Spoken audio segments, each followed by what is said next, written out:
بسم اللہ الرحمن الرحیم۔ السلام علیکم ورحمۃ اللہ وبرکاتہ۔ 3 ایسی غلطیاں جو ہم استغفار پڑھتے وقت کرتے ہیں۔ ناظرین، اگر آپ استغفار کرتے ہیں، اس کے باوجود پریشانیاں ختم نہیں ہو رہی تو پھر ہمیں سوچنا ہوگا کہ ہم کہاں غلطی کر رہے ہیں، کیونکہ استغفار ایسا بابرکت عمل ہے جس کے بارے میں حضور نبی کریم صلی اللہ علیہ وآلہ وسلم نے فرمایا، جو بندہ استغفار کرتا ہے اللہ تعالیٰ اسے ہر فکر و پریشانی اور ہر مشکل سے نکلنے کا راستہ عطا فرماتا ہے۔ اور حضور صلی اللہ علیہ وآلہ وسلم نے فرمایا کہ جو بندہ استغفار کا کثرت سے ورد کرتا ہے، پڑھتا ہے، اللہ تعالیٰ اسے ایسی جگہ سے رزق عطا فرمائے گا جہاں سے اس کا وہم و گمان بھی نہیں ہوگا کہ مجھے یہاں سے رزق ملے گا۔ جب حضور صلی اللہ علیہ وآلہ وسلم نے استغفار کی برکت سے پریشانیاں ختم اور مشکلات سے نکلنے کا راستہ عطا فرمایا تو پھر کیسے ممکن ہے جو بندہ استغفار کرے اور اسے اس کی برکات حاصل نہ ہو۔ اگر کسی کو استغفار کی برکات حاصل نہیں ہو رہی تو پھر ہمیں سوچنا ہوگا کہ ہم کون سی غلطی کر رہے ہیں کہ ایسا بابرکت عمل کرنے کے باوجود ہمیں اس کے فوائد حاصل نہیں ہو رہے۔ حضرت حسن بصری رضی اللہ تعالی عنہ فرماتے ہیں کہ حضور صلی اللہ علیہ وآلہ وسلم کے پاس چند لوگ آئے۔ ایک نے آ کر کہا کہ حضور بارش نہیں ہو رہی، قحط سالی ہے، آپ دعا فرمائیں کہ اللہ تعالیٰ بارش نازل فرمائے۔ تو آپ نے ان سے کہا کہ اے سائل، تو استغفار کیا کر۔ پھر دوسرے شخص نے رزق میں بے برکتی کے لیے کہا کہ حضور کوئی وظیفہ یا کوئی عمل بتائیں کہ اللہ تعالیٰ برکت عطا فرمائے۔ تو آپ نے کہا کہ استغفار کیا کرو۔ ایک اور شخص حاضر ہوا اور کہا کہ حضور بے اولاد ہوں، دعا فرمائیں۔ تو آپ نے ان کو بھی کہا کہ استغفار کیا کر۔ اس کے بعد ایک اور شخص نے کہا کہ حضور فصل کی پیداوار میں کمی ہو رہی ہے، جس طرح پہلے فصل کی پیداوار ہوا کرتی تھی اب اس طرح نہیں ہو رہی، بہت کمی ہے، کوئی عمل بتائیں کہ میری فصل میں اضافہ ہو۔ آپ صلی اللہ علیہ وآلہ وسلم نے اس کو بھی کہا کہ استغفار کیا کر۔ وہاں ایک اور شخص موجود تھا، اس نے کہا کہ حضور یہ کیا معاملہ ہے کہ آپ نے سب کو ایک ہی عمل بتایا، حضور یہ ماجرا کیا ہے؟ تو حضور صلی اللہ علیہ وآلہ وسلم نے کہا کہ اے سوال پوچھنے والے، کیا تم نے قرآن نہیں پڑھا؟ اللہ تعالیٰ قرآن میں ارشاد فرماتا ہے، گناہ بخشواؤ اپنے رب سے، بے شک وہ بخشنے والا ہے۔ پھر فرماتا ہے کثرت سے بارش نازل فرماؤں گا۔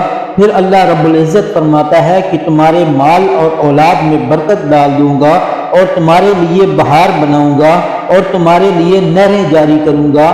اللہ تعالیٰ قرآن میں ارشاد فرماتا ہے کہ جو استغفار کرے گا اللہ اس کی اولاد میں برکت اور رزق میں برکت دے گا اور قحط سالی دور فرمائے گا۔ استغفار مصیبتوں اور پریشانیوں سے نکلنے کا بہترین وظیفہ ہے۔ اگر آپ استغفار کر رہے ہیں اس کے باوجود آپ کو اس کے فوائد اور ثمرات نہیں مل رہے تو پھر ہمیں سوچنا ہوگا کہ کہاں ہم سے غلطی ہو رہی ہے۔ شیطان نے کہا تھا نا کہ یا اللہ مجھے تیری عزت کی قسم، جب تک انسان کے جسم میں روح ہے میں اسے بہکاتا رہوں گا اور صراط مستقیم سے ہٹاتا رہوں گا۔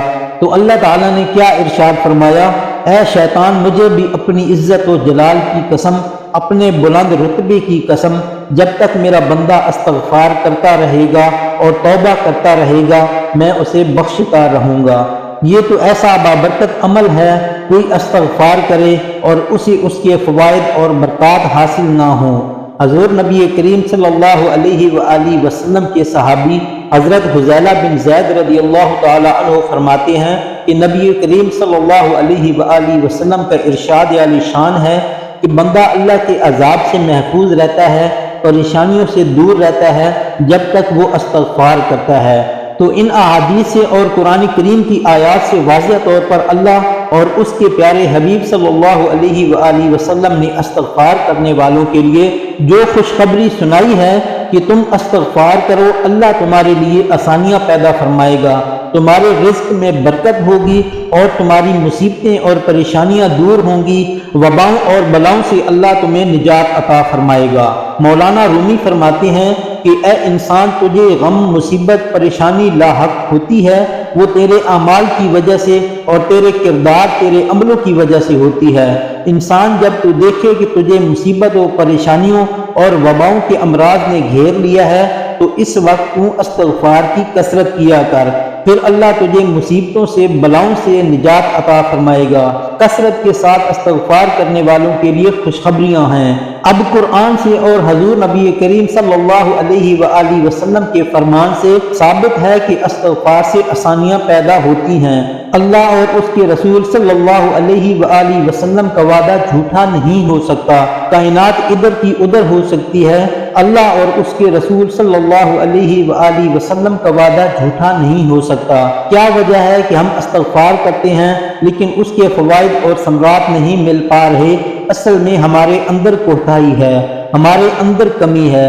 اکثر لوگ استغفار کرتے ہیں لیکن 3 ایسی غلطیاں جو اکثر لوگ کرتے ہیں۔ نمبر 1، گناہ بھی کرتے رہتے ہیں اور استغفار بھی کرتے ہیں، گناہوں کو مکمل طور پر نہیں چھوڑتے۔ غیبت، سود اور لوگوں کا مال ہڑپ کرنا، زیادتی کرنا، تو کیا ایسے میں استغفار فائدہ دے گا؟ جب آپ گناہ بھی نہیں چھوڑ رہے اور استغفار بھی کر رہے ہیں تو یہ منافقت نہ ہوئی؟ ایسے میں استغفار فائدہ نہیں دے گا۔ نمبر 2، دوسری غلطی جو ہم کر رہے ہیں وہ غلطی ہمارے اندر ہے۔ ہم استغفار تو کرتے ہیں لیکن ہمارا یقین کامل نہیں ہوتا، اللہ پر توکل نہیں ہوتا۔ جب تک یقین نہیں ہوگا، اللہ پر توکل نہیں ہوگا تو ہم کیسے استغفار سے فائدہ حاصل کر سکتے ہیں؟ استغفار کو پورے یقین اور کامل کے ساتھ پڑھیں، تب ہمیں اس کی برکات اور فوائد حاصل ہوں گے۔ نمبر 3، تیسری غلطی یہ ہے کہ اکثر لوگوں کو دیکھا ہے کہ وہ چند دن استغفار کرتے ہیں پھر چھوڑ دیتے ہیں۔ آپ مستقل مزاجی اور یقین کے ساتھ استغفار کریں اور روزانہ کا معمول بنائیں، تبھی ہم استغفار کے فائدے اور ثمرات حاصل کر پائیں گے۔ آپ پورے خلوص اور یقین کے ساتھ توبہ استغفار کریں، اللہ تعالیٰ ضرور آپ کی توبہ قبول فرمائے گا انشاءاللہ۔ آخر میں اللہ رب العزت سے دعا ہے کہ ہم سب کو پکی اور سچی توبہ استغفار کرنے کی توفیق عطا فرمائے، آمین۔ ویڈیو کو لائک، شیئر اور چینل کو سبسکرائب کر دینا۔ جزاک اللہ خیر۔